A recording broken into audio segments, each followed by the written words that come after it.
तो ये क्वेश्चन दे रखा है जिसमें एक टेबल है ट्रिप्स और दूसरा टेबल है यूज़र्स। तो यूज़र्स टेबल के अंदर क्या है, हमारे पास यूज़र का डेटा है बेसिकली, जो बताता है कि यूज़र का रोल क्या है, क्लाइंट है या फिर ड्राइवर है। और एक कॉलम हमें ये बताती है कि वो बैंड है या फिर नहीं है। तो दूसरा टेबल हमारे पास जो ये ट्रिप्स वाला है, इसके अंदर हमारे पास रिक्वेस्ट का डेटा है। फॉर एग्ज़ाम्पल यहाँ पे अगर हम देखें, रिक्वेस्ट एट कॉलम के अंदर हमारे पास चार, यहाँ पे जो चार वैल्यूज़ हैं वो सेम है, यानी एक ही डेट की हैं। तो 2013-10-1 को चार रिक्वेस्ट आई है हमारे पास, दो जिसमें से कंप्लीट होगी और दो कैंसिल हो चुकी हैं, एक कैंसिल बाय ड्राइवर और एक कैंसिल बाय क्लाइंट। तो क्वेश्चन हमें ये कह रहा है कि हमें क्या करना है, कैंसिलेशन रेट निकालना है डेट वाइज। और कैंसिलेशन रेट का इन्होंने यहाँ पे लिखा हुआ है कि कैसे कंप्यूट होएगा। ये कह रहे हैं कि number of cancelled request with unbanned user, मतलब कि कितनी रिक्वेस्ट है जो वो कैंसिल की हुई हैं divided by total number of request. पर ये ध्यान रखना कि वो जो रिक्वेस्ट की गई हैं वो अनबैंड यूज़र के थ्रू ही होनी चाहिए। अगर उनको ये बैंड वाला जो यूज़र है, ये यूज़र आईडी 2 है, जो ये बैंड है, इसको हमें जो है वो नेगलेक्ट करना है। तो जैसे ये रिक्वेस्ट है हमारे पास, यहाँ पे जो क्लाइंट आईडी है वो 2 है, लेकिन जो 2 यूज़र टेबल में पड़ा हुआ है वो बैंड है, तो ये हमें वो कंसिडर नहीं करना उसके अंदर। सेम ऐसे ये 8 के केस में भी ये 2 पड़ा हुआ है यहाँ पे, और यहाँ पे 2 यहाँ पड़ा हुआ है, तो ये सब हमें चाहिए नहीं। तो सबसे पहले इनको हटाने के लिए हम क्या कर सकते हैं, हम वेयर क्लोज के अंदर अपने पास सब क्वेरीज होती हैं वो यूज़ कर सकते हैं।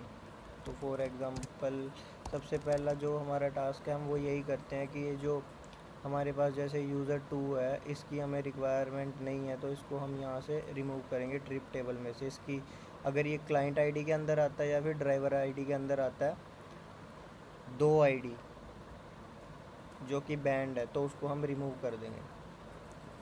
तो हम क्या काम करते हैं, एक यहाँ पे क्वेरी लिखते हैं कि वेयर क्लाइंट आईडी नोट इन। और ये नोट इन क्या आएगा, ये हम उठा लेंगे यहाँ से, select users ID from users, ठीक है। और जहाँ पे अपने पास जो ये है बैंड की वैल्यू है, ये यस है, ठीक है। और एक कंडीशन तो ये होगी क्लाइंट आईडी के ऊपर, तो सेम ऐसे ही हमें चेक करना है क्या हमारे पास जो ड्राइवर की आईडी है उसके साथ भी तो ऐसा कुछ नहीं हो रहा ना, जो ड्राइवर आईडी है।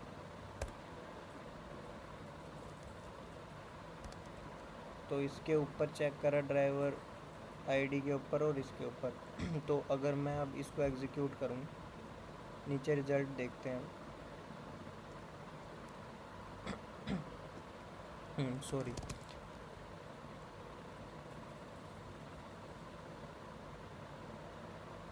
तो एक बार इसे मैं, तो ये चेक करो यहाँ पे देखो, आईडी 1 आई है, 3 आई है, 2 नहीं आई। तो 2 में अगर मैं देखूँ जाके, तो 2 के अंदर 2 क्लाइंट आईडी पड़ी थी जो कि हमें चाहिए नहीं थी। फिर आगे 4 है, 5 है, फिर 6 नहीं है, 6 के अंदर भी 2 पड़ी हुई है, फिर 7 है, फिर 8 हट गया, तो 8 के अंदर भी 2 पड़ी हुई है, इसलिए 8 जो है रिमूव हो चुका। पहला काम जो है हमने कर दिया। अब दूसरा काम क्या है, ये कैलकुलेशन क्या है, ये जो हम यहाँ पे एवरेज निकाल रहे हैं इसकी।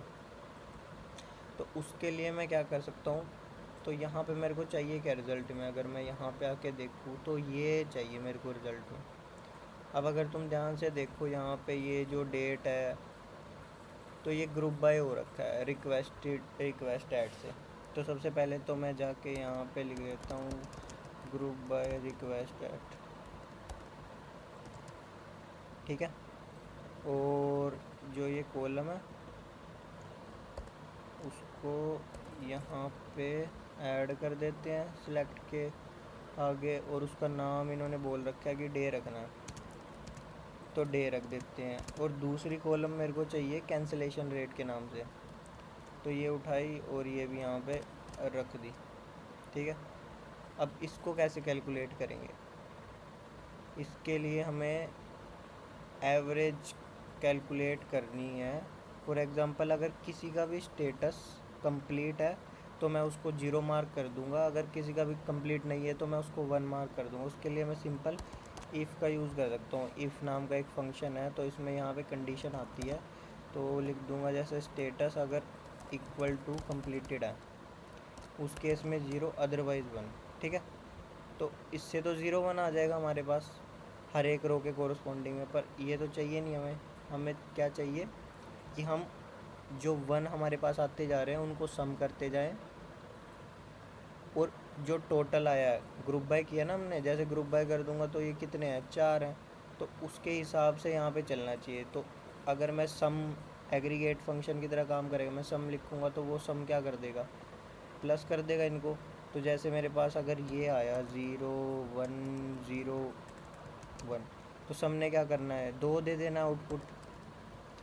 ऐसे ही अगर मैं काउंट यूज़ करूँगा, काउंट क्या देगा मेरे को, काउंट मेरे को 4 दे देगा, और ये मेरे को करना था 2 डिवाइडेड बाय 4। तो मैं सम करूँ काउंट करूँ, इससे अच्छा एक एवरेज नाम का फॉर्मूला भी होता है इसके अंदर, मैं डायरेक्टली ये फंक्शन यूज़ कर लेता हूँ एवरेज। तो इससे क्या होगा, मेरे पास यहाँ पे एवरेज आ जाएगी। अगर मैं इसको रन करके दिखाऊँ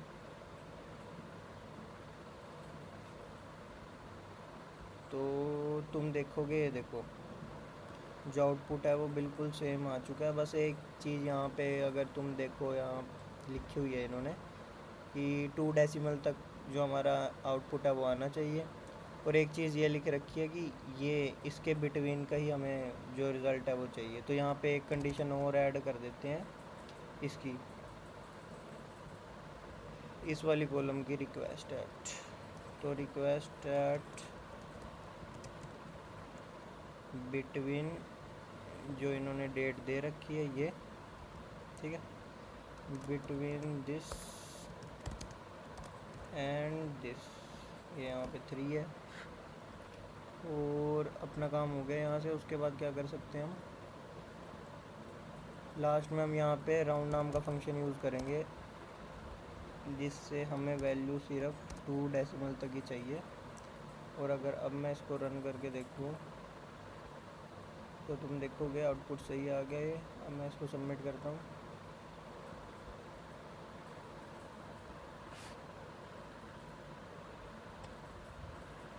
तो ये सबमिट भी हो रहा है। तो थोड़ा सा इसको ऑप्टिमाइज़ वगैरह कर सकते हैं आप, जॉइंस वगैरह भी यूज़ करके इसको कर सकते हैं।